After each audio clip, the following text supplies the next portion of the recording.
Hi. Yes, hello. Am I supposed to say more stuff? I just want to go ahead and say right off the bat that I'm not very good at speaking, even with the script, so I may mess up a lot. So, bear with me here. In addition, I'm making a Devlog 0 solely to get some of the ideas across, not really looking into adding new stuff. Just kind of to give you, the audience, an idea of what kind of game I'm making. So, if you would know if this is something you want to be interested in following. Okay, showtime. Hi, I'm Nyxell. If you don't know who I am, that's cool, but don't worry about it. Hey, just take a look at this for me here. It's content. Cool. Now that I got your attention, I'm creating a custom turn-based strategy card game from scratch and documenting my progress. Truth be told is I've been working on this project for a very long time and beforehand, and now it's just the only time where it's in a really good state and it's somewhat ready to be showcased. There's still a lot of tweaks that need to be made, adjustments, additions, the usual, so there will be plenty more devlogs in the future. For now, I just want to show off the basic loot, which we will get into in a second. I just quickly wanted to answer a big question. Why make a card game? If you've seen any real relevant turn-based card game lately, especially in the strategy variety, you'll see that their entire loop doesn't revolve around a strategy. It's just more luck. Luck in the fact that you draw a certain card to chain a combination to output some somewhat benefit of a strong monster onto the board, or, you rely on the luck that your opponent's deck holds cards that revolve around your card's playstyle. Like, yes, I love spending hundreds of dollars on booster packs to get outrageously horrible cards where my player can just hide a win condition in their fucking pants. Ooh, don't even get me started on this one. I absolutely love trying to do something where my opponent's entire deck is just to be Yeah, I'm kind of just flaming collectible card games right now because they really are the ones that just dominate the market. Another big thing is that I also really love combat-oriented strategy. Like, yes, there are games that do have that strategy impact and have that itch, but sometimes I just don't feel like playing them. I don't know. I don't want to be in the mood to fucking play Wingspan. It's okay, Wingspan. I still love you anyways. That means you go down the route of living card games, or just card games that always come with the same amount of cards. Like this one, or that one, or even that one. Unlike a CCG, an LCG comes boxed up with everything you need to play. No boosters, no nothing. Whatever you buy is what you get. Though the game can be expanded on with expansion packs. I have seen plenty of party card games do this, but not really strategy games. Shut the fuck up, I know about Wingspan. Do not. In most combat card games, the loop involves spawning a creature that attacks, dealing damage to defending creatures on the opponent board, and rinse and repeat, until there's no defending monsters in which you can then attack your opponent directly, with the game only ending once the opponent's life pool is empty. The big issue here is that this leaves no room for the importance of card placement, no importance other than high damage or high health to protect yourself. I'm gonna go on a side bit here for a minute, just bear with me. Just take a look at this. Look, that's chess. Chess is a strategy game, because each player makes decisions and moves pieces that can improve their odds at beating their opponent. Piece placement matters, especially for this little shit right here. Your most powerful piece can be on the entire opposite of the board, but all it takes is a bad king position, and it can cost you the entire game. Okay, I like this idea. Let's add a sort of king to the mix.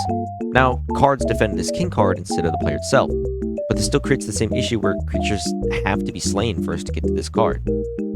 Okay, so you're absolutely going to freak the fuck out when you see this, but watch what happens. Holy shit, the cards move. Yep, that's right. They've been given the power of the legs and can move anywhere they want. Hey, look at them go! In fact, let's give them some breathing room too. Whoa. Big. Our gameplay loop is still kind of very basic. You only have to just spawn monsters, move them around the board, attack other monsters that may be in your way, and focus on all of your firepower at the captain. Good, but it could be better. I don't know, just give me like 3 or 4 days. Let me just take some time to improve the structure of this a bit. 6.5 hours later. Fuck, it has been a while. Made the gameplay loop a little bit more easier to understand. We do not care. The objective of the game is to kill your opponent's king card, or as I'm referring to it as the captain card, by using creatures to reduce its health to 0. Or you can beat your opponent by depleting all of their resources and prohibiting them from spawning any future cards. The second one is mostly there as an alternative win condition to prevent games from lasting longer than 2 or so hours. Creatures, or as I'm calling them, units, have a defined attack and health value. Each unit holds one movement token and one attack token. These tokens are spent anytime they either move or an attack. Wow, so much explaining. To help identify their attack and movement ranges, units are also defined in one of any of these following classes. Runners are the fastest movement class, able to move up to 3 spaces away in any cardinal direction, while Rangers have the longest attack range, capable of swinging on enemies up to 3 spaces away, and the rest have some form of values in between. I'll just put them on screen now. Each action you do matters, as you only have a limited number of turn points to use, and each movement and attack costs a turn point. The only exception to this is when an attack will kill an opponent unit. Only then is it a free action. At the start of the player's turn, they get 6 total actions, or turn points, stackable up to 10 if they have some left over. The first thing a player will do is draw a new unit card onto their hand from one of their 2 decks placed in their side. The first deck is the Soldier deck, which will always guarantee the same 2 Soldier cards, while the second deck, the Unit deck, is filled with a variety of classes Say goodbye and to your damage kneecaps, dealers. chocolate! This is your, quote, gamble deck, to ensure that the game is a fair balance of luck and strategy. My reasoning behind this is best explained with a quote from Inscription, which is where I got the inspiration for the draw phase, and by inspiration, I mean secretly, permanently borrowing it!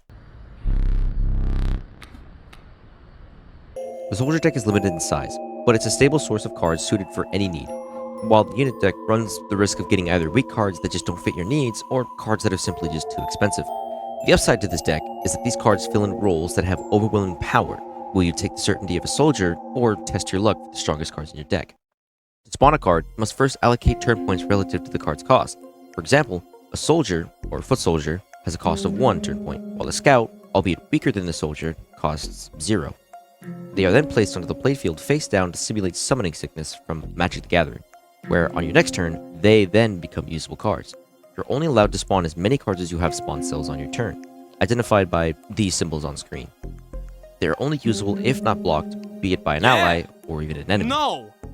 Now, let's go to the defensive side of the game. In most turn-based games, only one player is playing at all times. However, this often leads to situations where it's impossible for the other player to react to certain things until their turn begins. To counteract this, I have created a defending turn, meaning both players are always playing, one attacking, one defending. However, the defending player cannot use their units or do most things the attacker can. Instead, they rely on cards found within a separate deck, shared communally with all players, the Power deck. This deck can be considered another gamble deck, where players can find useful tools, such as damaging cards, to deal extra damage without wasting time positioning or spawning units. On their own, Power deck cards seem weak, but when combined with, holy shit, you're not going to believe this, strategy, He said it! He said it! they become extremely powerful. Back to defending. To counteract all of the strengths attackers have, defenders have a few aces up their sleeve, so long as they're willing to risk turn points for it.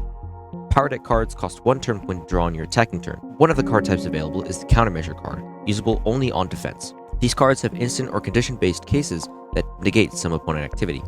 Defending players also only get 3 defending turn points, but can also stack up to 5. The power deck cards may seem a bit one-sided to whoever gets them.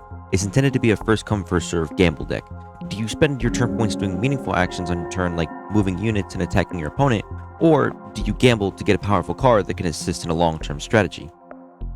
I'll quickly go over all the power deck card types on screen now. Item cards.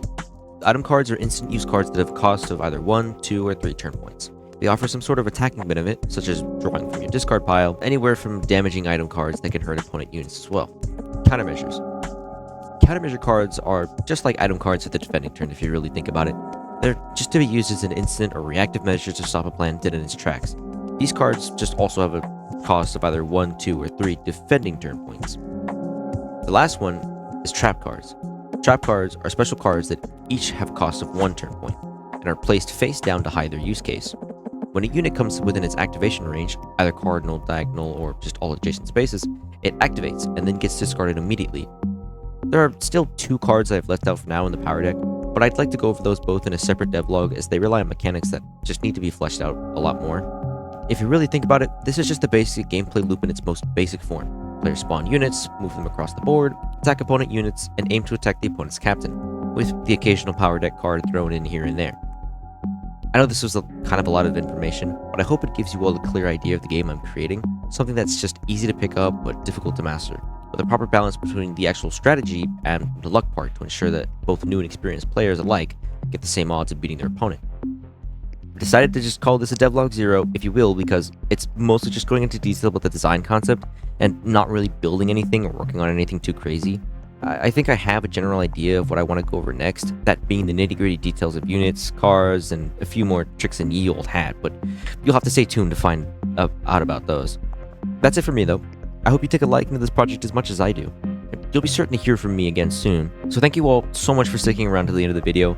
As of making this, I have just created this channel, and I'm looking more into, more creative arts and game design as a whole, so if you want to be a part of this growing channel, share it with others, and again, consider performing that moral obligation if you could, please, and spanks.